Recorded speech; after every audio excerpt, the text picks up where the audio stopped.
But yeah, I'm pretty sure I know some other people who want to join as well. So we'll see if anyone pops on along the way. I know a couple of people have said they'll probably just come on a bit later. So cool. Brilliant. So here we are then, the second episode of Not Another Mental Health Podcast.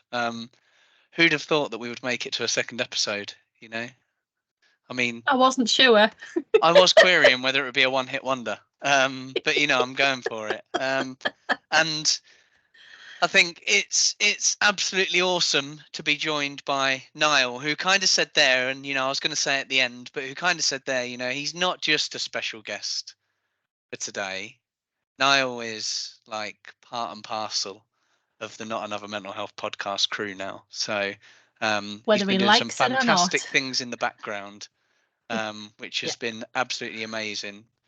But today we're not going to talk about that too much today. We'll do a little bit of selling at the end in terms of some of the groovy stuff you've done. But today we're talking about you and your kind of lived and living experience, you know, following diagnosis with autism and ADHD. And I think, you know, based on the first episode that we have with Ryan and the conversations we've had, you know, ahead of this one today, we know that there's a whole load of stuff and we've got an hour. And, you know, the likelihood is we'll just scratch the surface. But as with anything, you know, I think, and like Becky alluded to, the aim of this is absolutely about having a conversation. There is no prep. There is no, you know, kind of pre-written questions that have gone to Niall. You know, this for me, the whole aim, you know, was around making sure that this was just like a conversation you could have with a mate in a pub or in a cafe or whatever it be. And you know, that seemed to go relatively well on episode 1, and you know, episode 2, well, you know, we're like seasoned pros now, so why not when in Rome? before you know But it, no, it's episode 3 will probably be on YouTube Live. There we go. well, there we go, look at Depends on the IT support, really, doesn't that. it? But Niall, welcome on board, certainly for this week as our special guest. So I don't know if you want to just do a quick bit of an intro, you know, to just kind of say who you are and how you kind of got to be here, really. Why are we talking to you? Yeah, I guess how relevant or exciting it will be, I can't say, but yeah, as I said, it was. Thank you for having me on. Most importantly, it is really good to talk about. And if this can help others, then flipping brilliant. Said listen to the first podcast that you guys did. As said, just coming in to support, and actually that was really insightful because it was, I think, Ryan that you had on, wasn't it? And it was really insightful, and there's been a lot of feedback from that as well of how insightful it was. And so, knowing as someone myself who said diagnosed with autism and ADHD that has quite a big fascination with neurological things and just has an interest in understanding more about them. I know I've obviously said to you guys, if you ever want to reach out or anything, then feel free. But yeah, quite straightforward really. And obviously I know Becky through Capella and I've worked there. So I was one of Becky's trainers, and obviously Dave, I met you through, I guess, one of our programs at Wilco. So yeah. Here we are, I guess, present day. And I think the subject today is something that I'm super close to, interested in, and constantly learning about. You know, because as you both know, you know, my daughter was diagnosed last year with autism, and it is, you know, a constant education. And you know, I think, you know, being diagnosed as a child is one thing, but what I'm really intrigued about is kind of hearing your journey. And I suppose as a starting point, you know, how did you even come to the diagnosis point? How did that come about? Well, I was officially diagnosed only a few years back. But to say that was when we knew I was autistic or found out I was autistic would probably be a stretch. In all fairness, obviously I was oblivious, but since I was tiny, growing up, my family had always kind of half joked about autism and me, basically. And every autistic character that ever comes on TV, whether a fair reflection or not, they'd be kind of like, "Oh yeah, that's Niall." And my sister especially has always stood by ever since I was little that they always thought I was autistic. There was just a lot of odd behaviours that still carry on to today. Some of them, thankfully, I've learned to overcome. Some of them, yeah, were really weird. But you know, even this is really menial, but even just stuff that like Becky and some of the Capella team saw recently when we did some team activity stuff that, you know, when I was little, I didn't like to do jigsaws face up. I used to do them once, memorize the picture, scramble them up, turn them upside down, and then do it upside down. Now that's not an autism thing. It's just you know, that'll be one of the many things on the list that my parents would all just go, oh yeah, that was weird. And amongst a million other things, such as being really difficult to manage in loud environments, really noisy ones, crowds. God bless my mum if she does join onto this at some point, which she said she might. I know if I used to get overwhelmed, my immediate reaction would be to cower, run between her legs and bite the inside of her thigh. As an immediate reaction, and just stay there and go kind of non-verbal and shut off. And yeah, so basically just things like that grew and grew as I went through school. I really struggled to grasp social constructs, and you know, I had the nickname Joke Killer for some period of time because I thought I'd be making something funny, but turns out I just totally kind of missed everything that they were doing. So it took me quite a long time to really learn social norms and be able to grasp it. And then basically things like my sensory conditions and whatever just progressively kind of got worse, and my anxieties around it just got worse as I got older, to the point where I had a conversation with actually a client who was autistic, and when I just asked her about it, because as I said, it wasn't just like, oh, I'd recently came about it and I was looking into it. Again, it's something that has stayed with me since I was a baby, with all my family growing up, just never pursued it. And then I spoke to her, and basically she described her issues. She just described my life in a nutshell. It wasn't like oh yeah, I get a bit of that. It was like I kind of stopped her halfway through and said, before you go on, because I don't want to be one of those where you go, oh yeah, I get that as well, and kind of put yourself into that situation. Yeah. I said, stop there. This is how I would describe the other bits around me. And she just went, absolutely. She was like, you get it. She was like, so no, she was like, no one else would get it to that kind of finer detail. And so it was from that I decided to then actually chase a diagnosis, because I felt it would just do me good mentally. Every challenge, every doctor, every GP or anything would just go, why are you doing it? Because you know there's no cure. And I'm going, they rightly ask that to kind of go, do you really want to pursue this? And I think it was just mentally, I knew it would help me embrace things and understand things a bit better. Yeah. Which it did. How did that, so I know you said about the social norms sort of like in the growing up and in school and things. How did that affect your sort of experience of your school years? Because if I think back to mine, I mean, I found them bloody difficult without having some sort of something additional on top. And I know I found it, yeah, really hard. Did you sort of find that experience was particularly difficult then, based on sort of struggling with that? Yeah. Outrageously, yeah. It was, but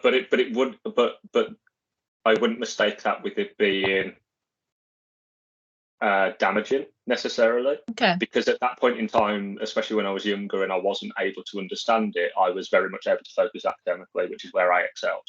So in the absence of that, I was able to just focus fire on being good at school. Okay.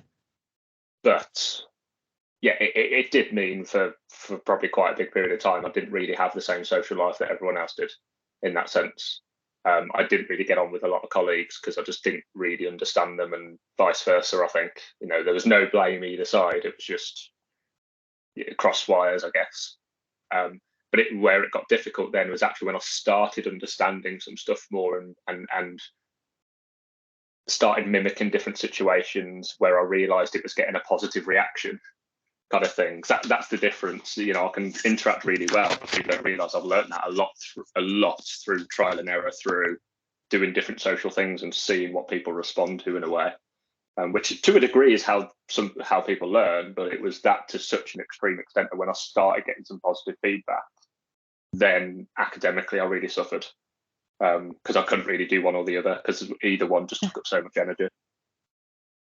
And that's a good point that you talk about taking up energy there, because, you know, do you still find that actually in certain situations and certain circumstances you're having to kind of hold it together, for want of a better way of putting it. When I think about my daughter, she'll go to school and she has to really hold it together through school, so that then when she gets home, it's then that release of and that could be anything. It could be her going into meltdown, or whatever it be. So how was that from your side? Do you find that happened, and does it still? 100%. And to be fair, that's probably what led to me chasing part of the diagnosis eventually, because holding it together just became increasingly more difficult. And I would, because at that point as well, it was always there's something wrong with me, or that this is just me in my head and I need to fix it somehow. When the reality was, as I learned now, no, it was my brain generally just not being able to process it in the same way as everyone else. And I remember, so my partner Katie and her family were out in Durham. I remember one kind of pivotal night where I think everyone kind of saw that you need to pursue this, where we went out to flipping Fabio's, this kind of bar clubby thing, and went inside. They were all having a wild time. It was really loud. I couldn't process anything, and I began to learn some of the coping mechanisms my head had drawn, that I went completely non-verbal. Not that you could barely hear anything anyway there. And I counted the amount of wood knots in the ceiling 5 times. Wow. There was about 3,200. And I did it. I remember doing it several times, just sitting there and processing. And everyone else was. I remember, like, Katie's brother Alex was, who's an absolute legend, was just looking over, and eventually was like, "Are you okay, dude?" And I just completely broke down. It's like the second I had to respond to that question, because I think all my energy was keeping it together. The second then someone spoke to me and I had to respond again, that energy just cracked, because I couldn't do both. And I didn't really say anything, and I just kind of melted down and had a complete breakdown, and had to get taken out. And then soon saw that once I got out of all the noise and all the ricochet and got home and was able to settle down, actually I was able to calm down fairly quickly, because I wasn't having to process so much anymore. But that kind of thing was just happening more and more often. And it will still happen now. There'll be still plenty of situations that I am holding together, but we've come up with better coping mechanisms kind of now on how to manage it, and I'm able to accept it a lot more.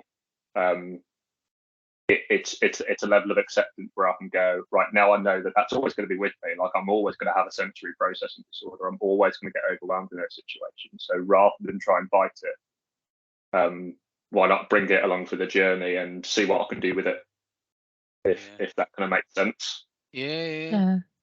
I know we've had lots of conversations, Niall, about sort of the masking, and sort of, did that start with in sort of school time, you said about you would get positive reactions for different sort of the way you behaved in social situations. Is that how, because I'm fascinated by that, is that how the masking process sort of starts? I mean, it's always worth noting, obviously, I'll always preface everything being the logical me of, I can't speak for all autistic people, and nor am I an expert. No, of course. Yeah, I know you're not insinuating that, but I like to cover my ass for one. Chuck that caveat in. Yeah. So I can't say directly how it comes, but I would say for me personally, it would actually probably start a lot earlier than I anticipated. I realise now in reflection, but it was constantly, once I started seeing certain social things that seem to work and get some kind of reaction, you immediately start doing that much more often, to the point again that goes the other way, that you're doing it so much that it becomes abnormal. So the masking kind of falls through because you go so far, but then that in itself is strange because it's not natural. You're just doing it consistently. And then as I've grown older and learned more, I just have to learn to mimic in normal situations. And I guess the difference is now I kind of see masking as part of me. Yeah. There's a lot of autistic people that will just see masking and say it's really hard on you and I agree.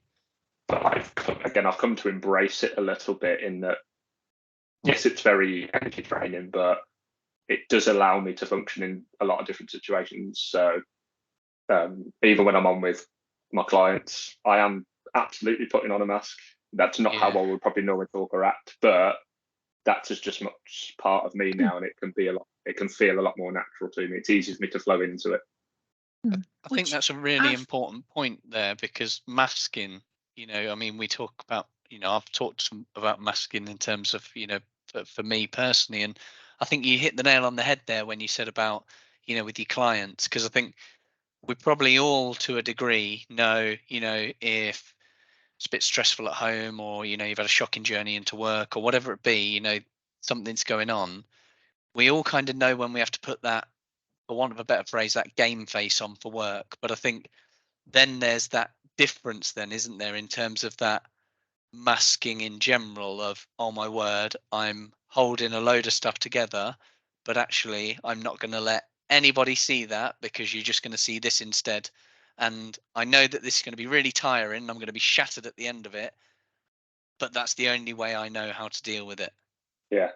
I guess part of the sort of way I would look at it as well is, again, it's kind of like most people can relate to autistic tendencies, like individual things that autistic people experience, but it doesn't mean they experience what autism is, if that makes sense. It doesn't mean they can't empathise with certain bits. And the way I would see it is that might be a mask when you're dealing with a particular situation and putting on the happy face rather than, say, the sad face. Whereas for me growing up, I guess it was not necessarily covering up the sad face with a happy one. It was covering up your entire being and opinion and views and how you operate, simply because whenever you let it out, it just got smacked back in your face. Yeah. Really harshly. So and again, I don't blame other people for that, because it's just two ways of thinking, isn't it? And not just naturally conflict kind of thing. Yeah. So the masking was beyond just covering up a certain situation. It becomes a more permanent thing, because it's kind of like, if you let any of that mask slip, suddenly you're not accepted. Yeah. And some of us have all felt that in some way, but again, it's so chronic because the completely natural you simply just isn't talking the same language. Yes. So you have to, that masking is less about just dealing with one given situation and dealing with everything around you. Well, this is like, I think back to when you trained me on my program, and you were with us on site for a full day, and we had no indication at all, because as you say, you almost had your game face, your game mask on. So I mean, that was, the professional side, but then there was the social bits at like lunch and breaks and things in between. I can't even imagine how exhausting that must have been after full days working with people, where you, as you say, Dave, holding it together, putting everything in keeping everything where you want it to be, sort of projecting what you want to project for a full day. Absolutely crazy. Yeah, potentially. And again, I think it's taken me growing up and learning to realise how much energy it was taking out. Because I was just persistently always exhausted, and never really understood why. Like I partly understood why, but never really did. So, but yeah, it's not sustainable, I had to learn that myself. Yeah, no. It's not sustainable. But no. there's a few things that you've kind of touched on, and I wrote it down. So I don't consider that prep for beforehand, because I wrote it down in a moment. But I know we had a chat about this on Monday, and that is the myth busting from an autism point of view, because there's a big kind of opinion out there across large parts of society that we're all on the spectrum a little bit. We're all somewhere on the spectrum, and that's just factually incorrect, isn't it? Yeah, I would probably say so. And again, there'll be some autistic people who probably, actually, I think I know some who do think that everyone is, and that's fine. I guess it's an opinion more than anything. But yeah, it's, I know I've used this analogy a lot, but as I said, it's kind of like you wouldn't walk up to someone in a wheelchair and go, well, we're all a bit disabled, aren't we? Yeah, it's just not what you would do. In the same way, if, like, say, there is a lady who's having really hot flushes from, say, menopause and stuff, or brain fog, you wouldn't walk up and go, we're all a bit menopausal, aren't we? Especially if you're a bloke, right? It'd just be crazy to walk up and say that. It doesn't mean you can't empathise with individual elements of it at given points. Absolutely. But I think it's not mistaking that for what the autism experience is. Yes. And so I think someone asked me not long ago, okay, if it's not, we're all a bit on the spectrum like a linear scale, then what is it? And I kind of said, well, see it as you're either autistic or you're not. And when you are, it now affects you in a variety of ways. Yes. But you're not affected on the same scale as if you're not autistic. No, what you do is you probably just relate to a couple of things occasionally. Yeah. Okay, we all have some essence of burnout when we do too much and we take it too far, and then your brain kind of collapses in itself, and then you wish you did something about it before. Yeah, okay, most people have had that, but like you'll probably see with your daughter, no, that can be an issue every day. Yeah. Or at least every week or something like that, Yeah. over what could really be quite small things, even just too much noise. Yes. Even just a new situation.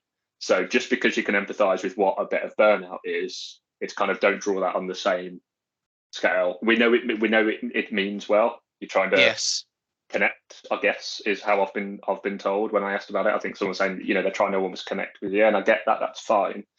But it probably caused more harm than good. Yeah, absolutely. Because people that are living it, living through it day in, day out, and it is, it can be, absolutely tiring, I suppose, on both fronts, so I'm really interested to hear about, I suppose two things really. You've talked about coping mechanisms quite a lot. I'm really intrigued to hear about some of those. And then I suppose on the other side of that, although the official diagnosis wasn't until your kind of your adult years, there was this feeling that that it may be that, or there was something. How did other people kind of deal with it, especially people close to you, family and close friends and relationships? Because I look at it at the minute, and when you said a few bits, then I think to myself, every night I'll take my daughter to bed and she'll go, "Daddy, is it staying at home tomorrow or going to school?" Every night without fail. And I'll say, "Oh, it's Saturday tomorrow. What do you think?" And she'll go, "Staying at home." I'm like, "Yeah." She's like, "Right, okay." And that's every day. Or we could take her shopping, and once we've got whatever she needs to get, I've got more than one child, so you have to do other things. To her, it's like, I've bought my stuff. We now need to go, and we'll have like a meltdown in the shop, and then eventually, when we get completed and we get into the car, she'll go, "Oh, Daddy, that is my favourite shop, And I'm like, "Oh, how is it your favourite shop?" So I think it is that, So I suppose there's loads of questions there in terms of what I've just put together. But I think starting off coping mechanisms, I'm really intrigued with that, because you've got a really good awareness from the way that you talk, in terms of recognizing certain things, but then what you can do, to kind of support yourself. Yeah, and I'm very fortunate to my therapist who I've had for some time. And I don't mean this kind of inarrogantly in any way, but he kind of said part of the reason why I function so well is because of my intelligence. In that sense, I've been able to logically work out a lot of stuff and therefore kind of adapt, which has worked in my favour in some ways. Hence why I've been quite lucky, I would say. And me being a problem solver by trade probably means I've been able to break some stuff down. And I can't. And I really want to emphasize, I cannot take away the input of my partner, Katie. Like, seriously, Becky knows is like beyond a rock. It's just, she is my everything. And she has helped break stuff down so much. She's pretty awesome, I have to admit. Yeah. So in a weird way, she is one of my coping mechanisms, that whenever she's there, things are okay.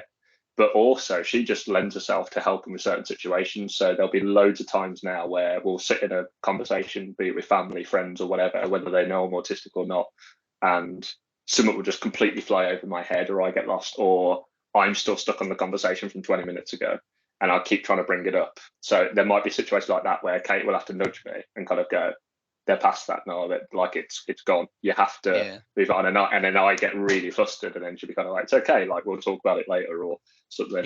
Or if something's gone straight over my head, all I have to do now is kind of look at her, and she goes, "What they're trying to say is this," and then I'll go, "Wasn't that easy to say then?" But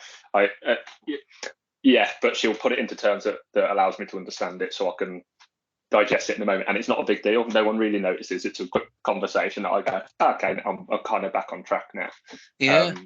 So one coping mechanism is especially like people around you who understand it and can be understanding of it. And Katie absolutely does that beyond all belief. But other ones can be quite logical. So sensory issues, so my problems are tactile and auditory. They're my biggest ones, and that's what we mean kind of by the spectrum, is that for me, tactile and auditory are big issues, but for another autistic person, it might not be those. It might be visual and tactile. That's what the spectrum is. It's that deviation kind of thing. But for me, so auditory, well, to be honest, all of this is going to go back to Katie. To be honest, this will really just be a testament to how great Katie is. So she did loads of investigating without me knowing and bought some earplugs that were made for musicians when you go to really loud concerts, where they just take the decibels down of everything, so you still hear clearly, but it takes all the decibels down. And she got me those, and so we went to a gig to kind of try them out, and I had them in, and it seemed absolutely fun. I was calm, I was able to relax, I was able to hear, I could still have conversation. And then just to test the waters, I took it out, immediately got overwhelmed, put it back in, and then started crying. Not because of being overwhelmed, but the second it went in, it was like just relief, and I couldn't believe how much it affected me without it. So it was happy tears in that sense. It was like I've got something that can kind of mitigate it. And things like tactile, you can't really get around other than buying clothes that don't irritate anything. Everyone knows the clothes where it's got the irritating tag or whatever, but it's like almost every single piece of clothing I get has something that I just can't stand, and most of it's just all over your skin. So getting stuff that you're familiar with, not changing clothes for 10 years if you don't grow. Foods, again, it's going to go back to Katie, but like even just the dinner that Katie's just cooked there, where there's big onions, stuff like that, there's lots of food textures I can't eat in vegetables. So she's found ways of basically blitzing all this stuff up so I can still get my veg intake and it doesn't bother my tactile sense. So there's a lot of that stuff where we've kind of trialed and errored of what works, what doesn't work, and explored options that help, what doesn't help, and what negatives they have, and kind of keep continually improving in a sense until I find ways that allow me to cope a lot better. So they're very physical coping mechanisms. There are mental ones as well, but they're the very physical coping mechanisms. It's just been open to trialing, I think. Yeah, absolutely. And it's, it's weird like hearing you talk about some of those, because we do the same for Harriet. So Harriet, we've always said she's got eagle eyes, because if she spots the smallest bit of pepper or something, she's like, Daddy, there's red bit there, and you're like, where, and she can like zone in on it. So we do the same thing, to make sure that she gets what she needs. And it is, I suppose, around that, isn't it? Because that's the other thing, isn't it? So, and I'm conscious that we've done what I think we said we were going to do, and end up talking lots about autism. And I'm conscious of that, because I've written here ADHD ! ! ! ! ! ! ! ! ! So we will go. More people are interested in the autism bit, so I don't mind either way, to be honest. But I think it is that bit that it is unique to you, isn't it? So. How my daughter is affected compared to how you're affected, how someone else is, be very different, and it's not like it's not a straightforward, really easy diagnosis. It can be a long-winded thing to go through. I think vary for people, but and that's what the autism spectrum is in a nutshell. It's when you're on it, how it affects you will vary. But for you to be on it, you do have to hit quite a substantial minimum amount of criteria that, again, 99% of people who would say we're all a bit on the spectrum would be nowhere near. You have to have social adaptation, communication issues. You have to have some kind of motor functioning issues like repetitive behaviours and executive function stuff. You have to have these, and they have to be to such a point that they have a significant impact on your life in some way. And there's you've probably seen the testing. They're quite rigorous. They're quite long and quite rigorous, and really dig into it. But as you say, it's that when you're on it now, it might affect you in a different way. What is a really bad sense for me might be a sense you cope well with, but actually there's another one that significantly is worse for you. Some will be much, much worse with social communication, whereas that's something I've been able to develop a lot better. But then I have a lot of motor function issues, like I've never stopped moving, and I had a lot of weird motor behaviours when I was young. I have, as Becky's learnt the other day, a tic, which I've already done a couple of times here, that for the most part it can cover up, but eventually will come out, kind of thing. So never noticed in the 4 years I've known you until you mentioned it the other day, and then I was and like, then you realise how many times I do it. yeah. One thing I wanted to ask, and it's you know, when you got the diagnosis, and I know it feels like since then, and obviously correct me if I'm wrong here, it feels that you've been more and more open with it, sort of with the passage of time, and you've shared it with more people. How much did you notice people's reactions or relationships or interactions with you changed when you started being more open with that? Did you get anybody that was particularly negative, or were most people quite accepting of it? I'm just quite curious about that. I mean, it's also, one part of me is already answering your question in my head. The other part is saying actually it's somewhat difficult, because I have a feeling the people who would respond negatively are the ones who didn't answer at all, in a way. And that's, don't get me wrong, a couple of people found out and immediately it was like, I could just like, so I've always said I'm not good at picking up social nuance or idioms, or like so much of that stuff I'm not good at. I'm not good at emotional empathy, but I'm very, very good at logical empathy. So I might not say I empathise with what you're feeling, but I can empathise with how this situation has led to a point. I can work out all the strings almost quite well, almost quite hyperly. In the same way with like facial expressions and whatever, I can detect really small changes in someone's face or behaviour that gives me a clue into something's different, whether I know something's different or not. Everyone else just kind of intuitively picks up. No, I almost mathematically work it out and then go.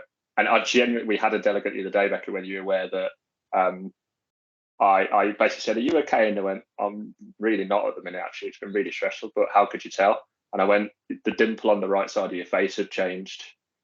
Like it was odd. It looked unusual." And I was like, "Every time I've seen you, it's been perfectly the same." And this one, and so stuff like that. And so part of it is maybe, I think with some people I've detected an immediate shift in the mentality. So a couple of people kind of went, "Oh," and then before you know it, the conversation was kind of over. So there's maybe a part where they just didn't want to engage with it, which is bizarre because they were talking to the same person 5 minutes prior. But for the most part, I think I'll reciprocate what Ryan had said in your last podcast, that actually most people are really open and positive towards it. And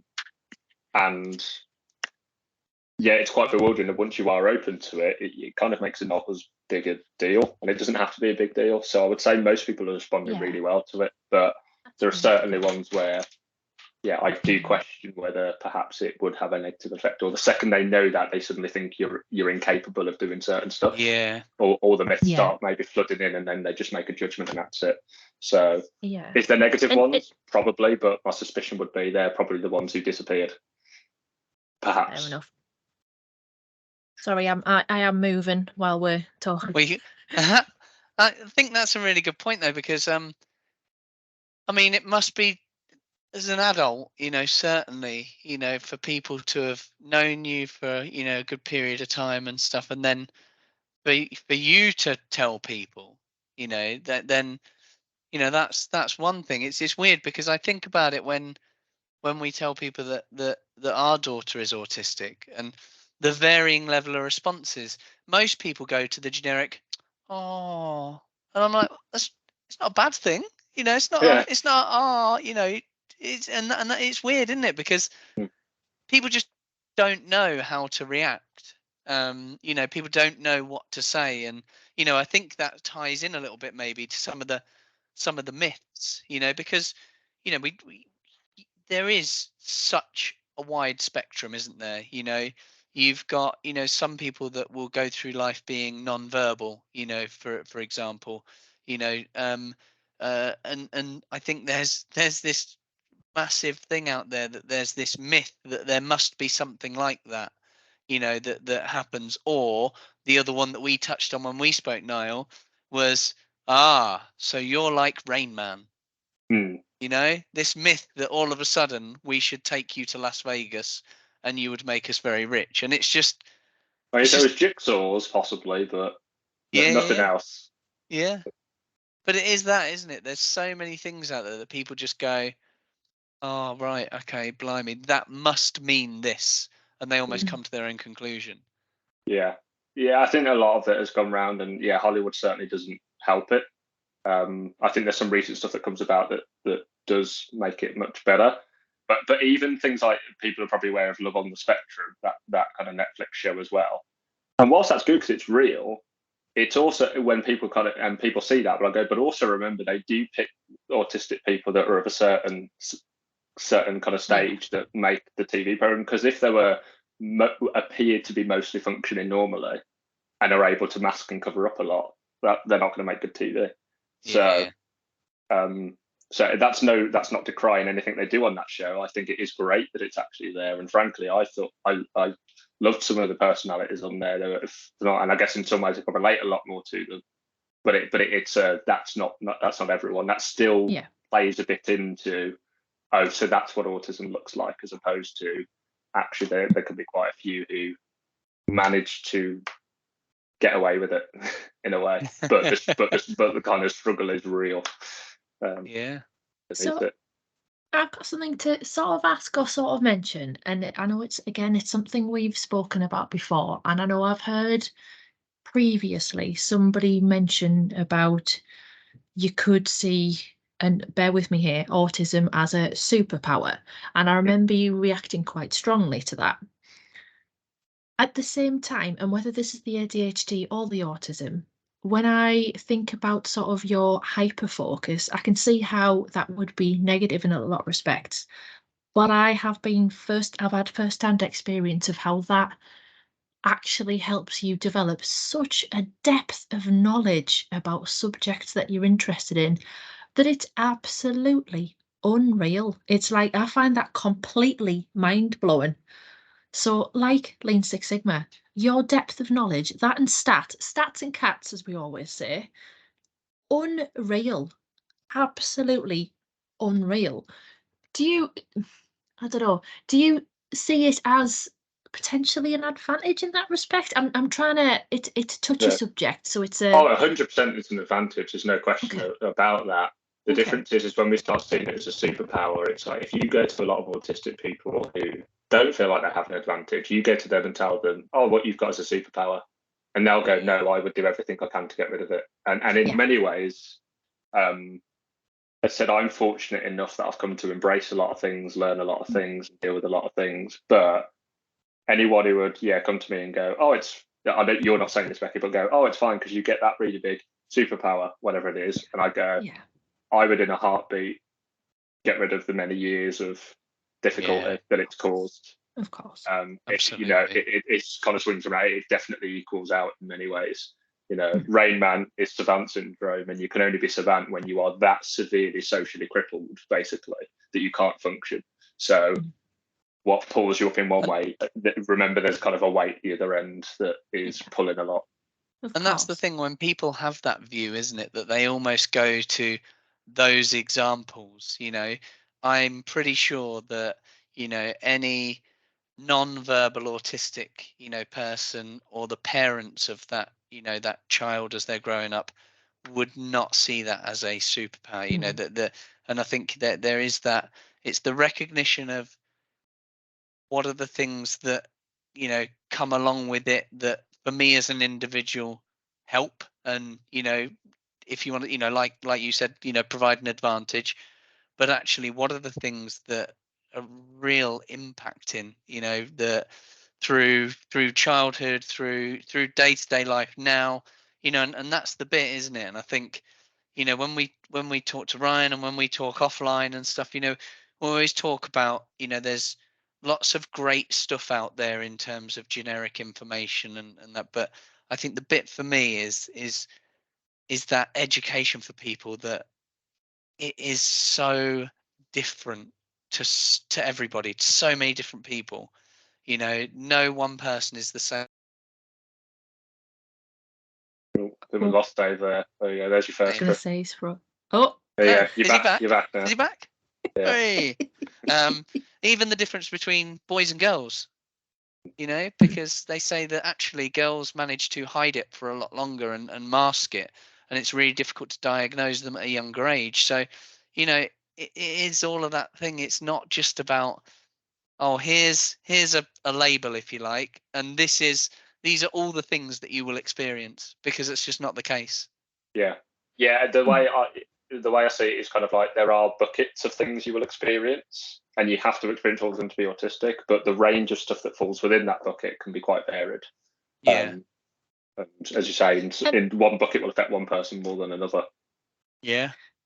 So I know we haven't touched on the ADHD much. However, I was wondering, because again, how do I put this? I'm a nosy bugger, so I'm always asking Niall questions about all sorts. But one of the things is it a common thing to have, say, autism plus something such as ADHD or another sort of mental challenge? I don't know what the right word is for that. Well, I love here you're asking kind of scientific questions, but probably naturally assuming I've probably looked it up somewhere.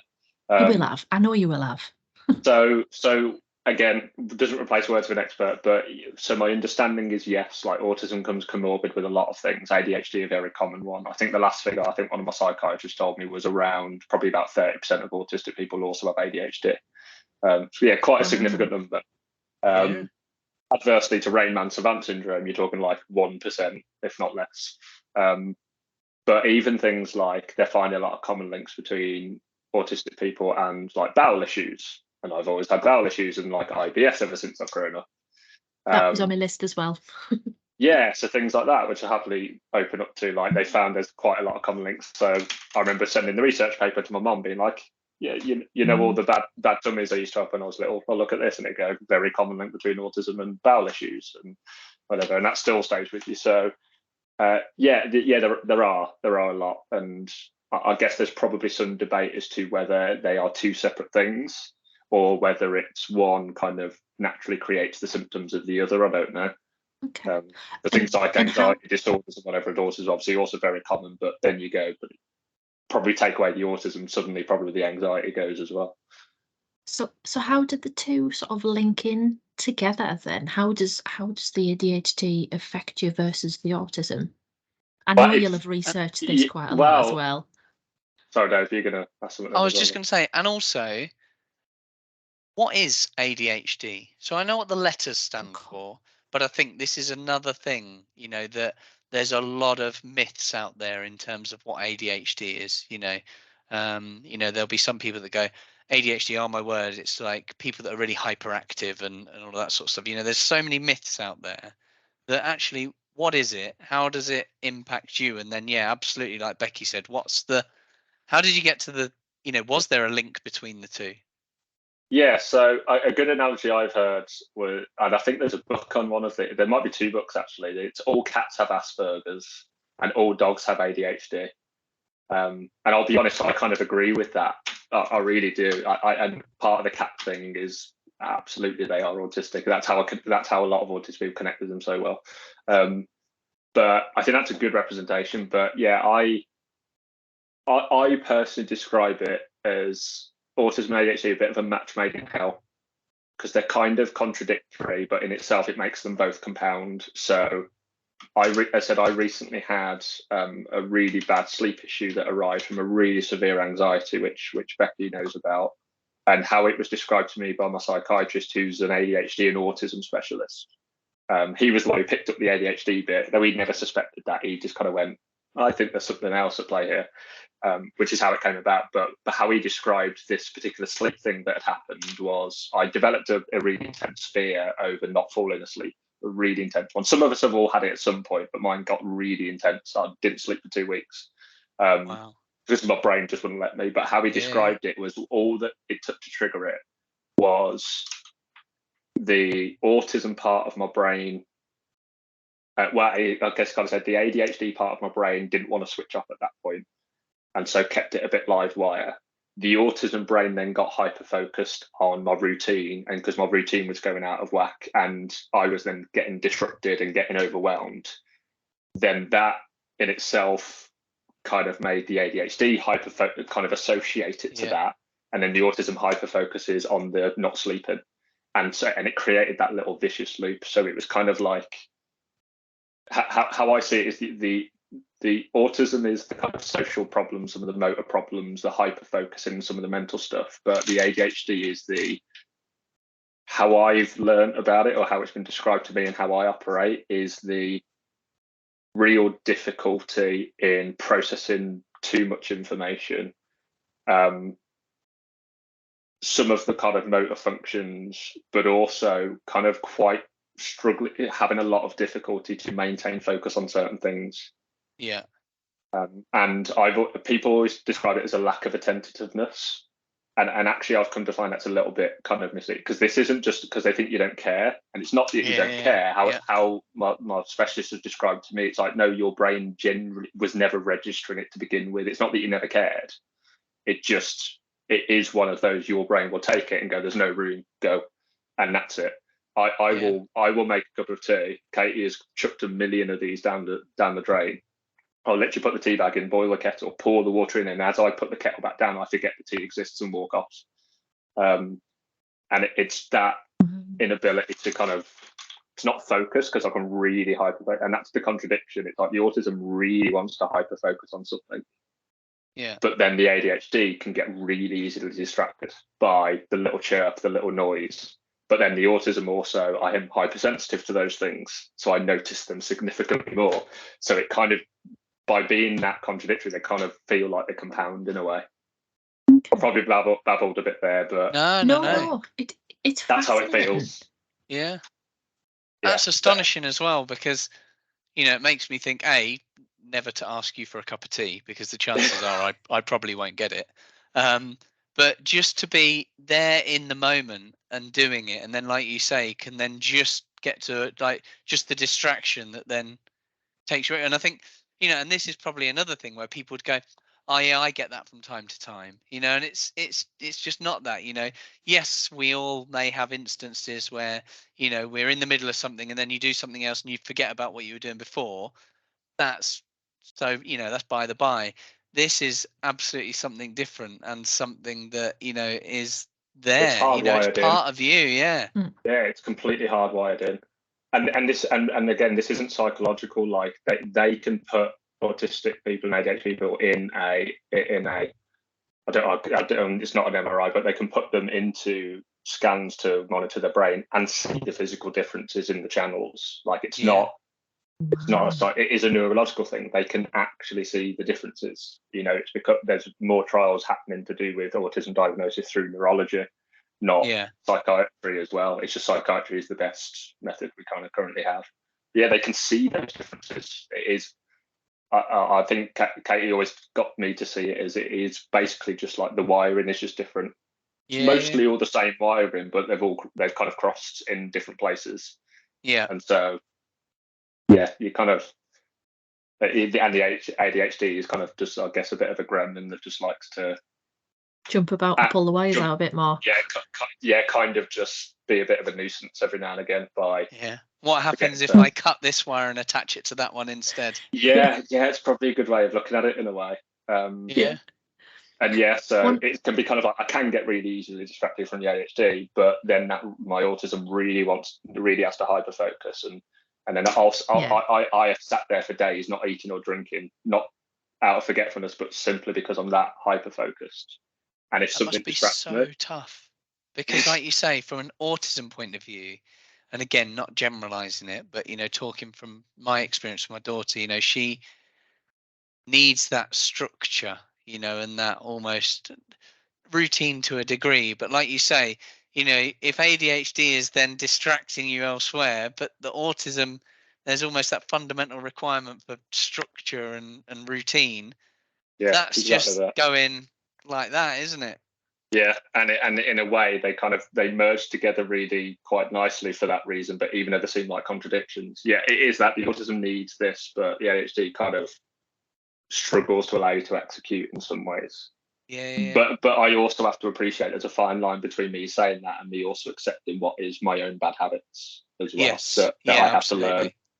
And I'm always hyper conscious of trying to recognize those and not just attribute everything to that, but also recognize where, no, actually there will be bad habits you learn yourself, and you've got to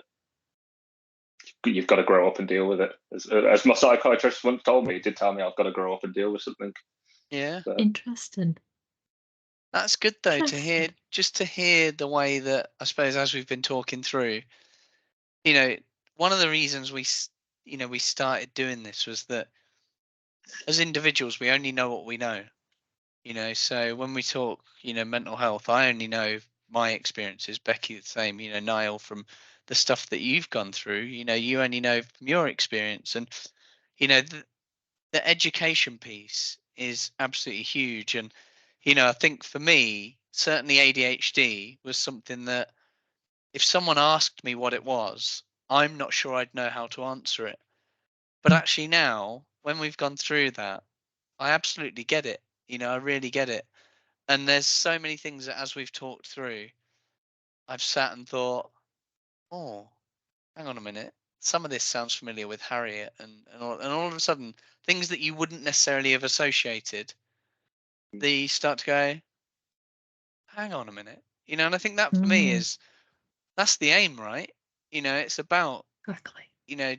lay people, because, I'm as simple as you can get, lay people understanding the complexity, within Mm, this. And that's the bit, isn't it?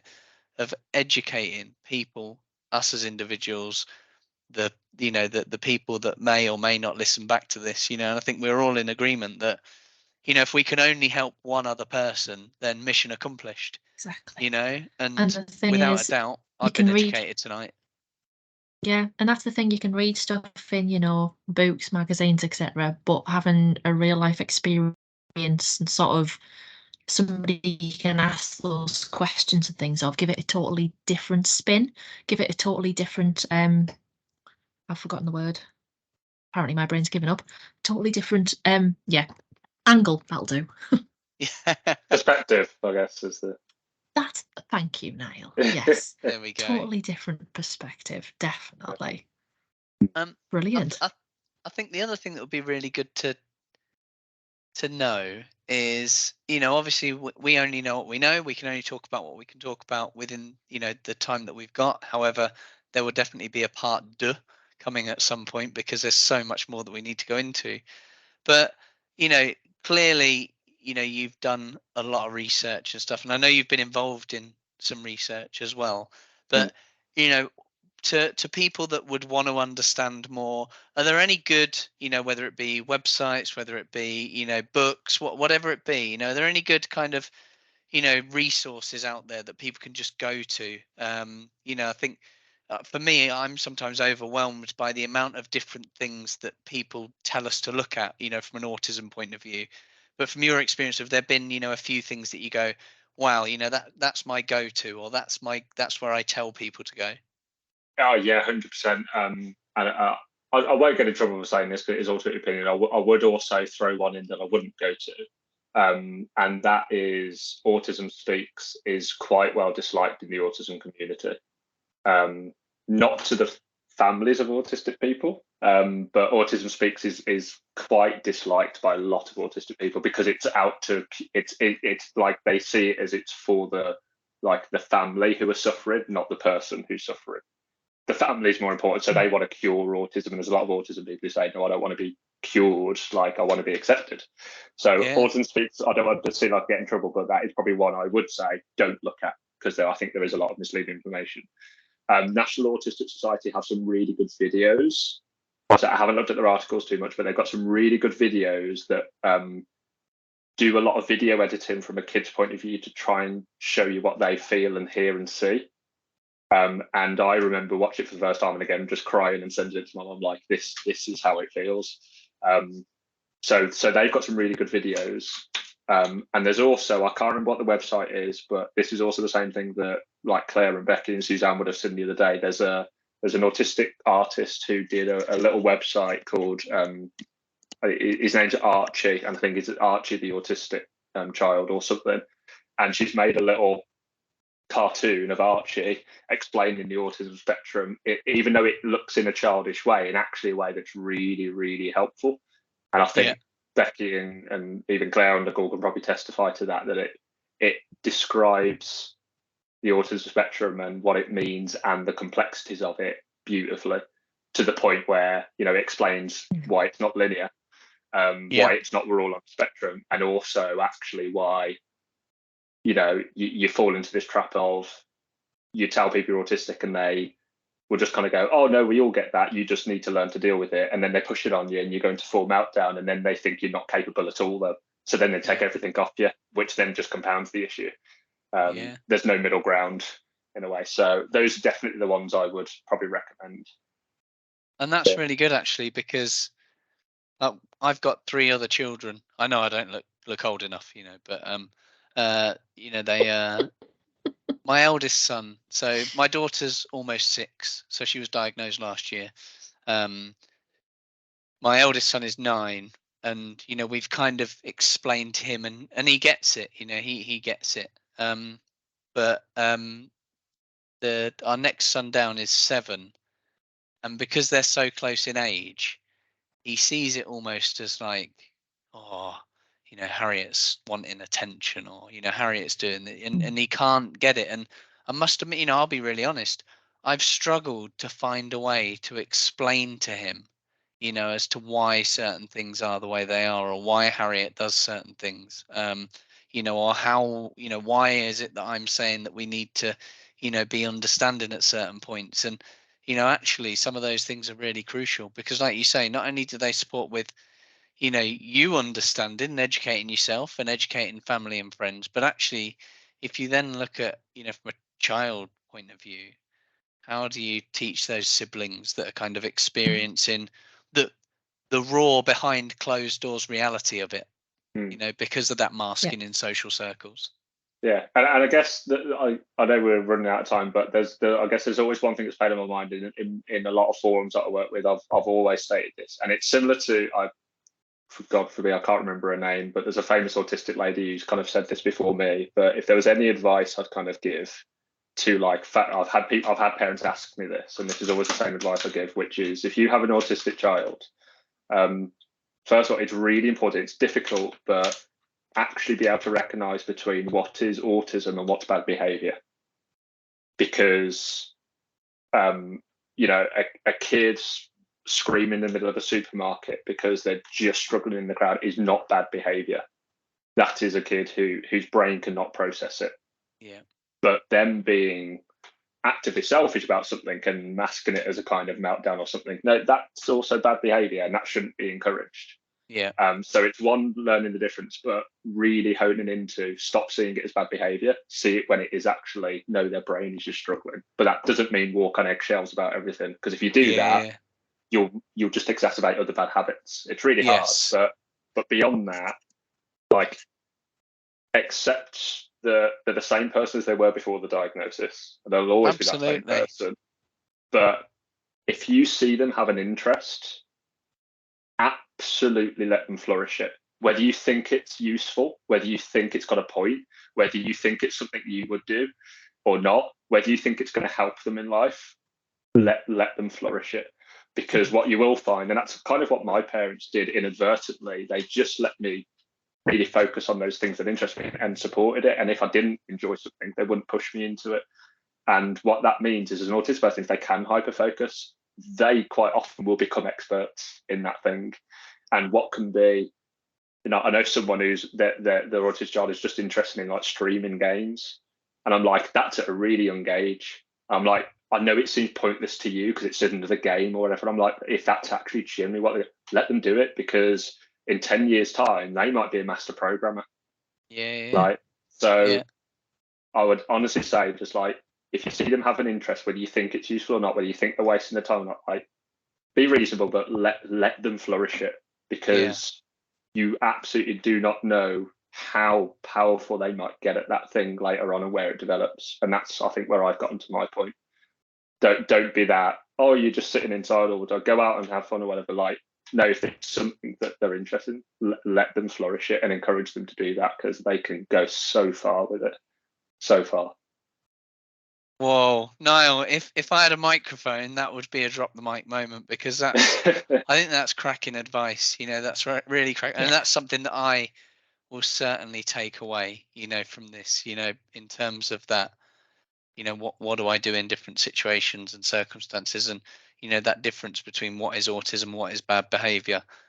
that can be quite a fine line. I don't And actually, because I don't know yeah, the difference half the time with yeah, myself, but it must be it hard does as a make me, parent. it makes me think so many things, with you just saying it. And I also like the fact that you were keeping us on track for time when you said, I know we're running out of time. I was like, oh, this is brilliant. I think, but you're right. We are, we are at 8 o'clock. I think we've literally, as we said at the beginning, scratched the surface. There's been so many things that have been insightful for me, and I would like to think I'm relatively well-ish educated, certainly from an autism point of view. But actually there's things today that I have just gone light bulb moment and wow, so my wife will be definitely watching this back, and I'm sure we'll compare notes afterwards and say how many things did we each pick up.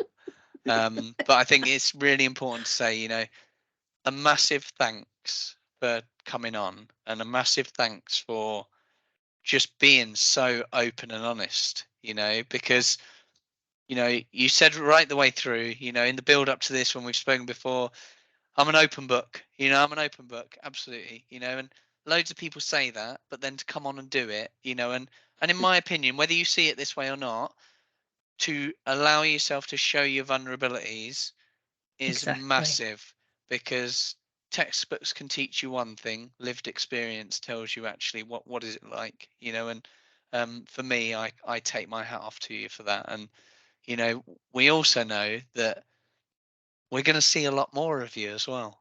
Yeah. So I mean, because I already see a lot of him in anyway, but yeah, that's it, but you've been a superstar, not just today but over the last few weeks. And after this session, we'll be getting some posts out for some of the great work that Niall's been doing in the background. Lo and behold, a website appeared. And there's some great things that not only Niall's been doing, but I must admit, Becky, when you were away, me and Niall had some great brainwaves. So watch this space for some exciting things to come.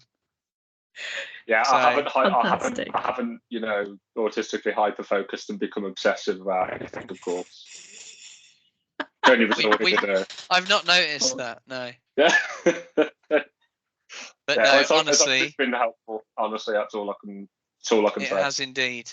And if anyone ever wants to reach out or just ask questions or whatever, like seriously, don't hesitate, because as I said, I'm an open book, because people forget that things happen if you don't talk about them. It's everyone's own right to talk about what they want to talk about, but the more taboo you make it, the more people forget how real it is, I guess. So. Exactly.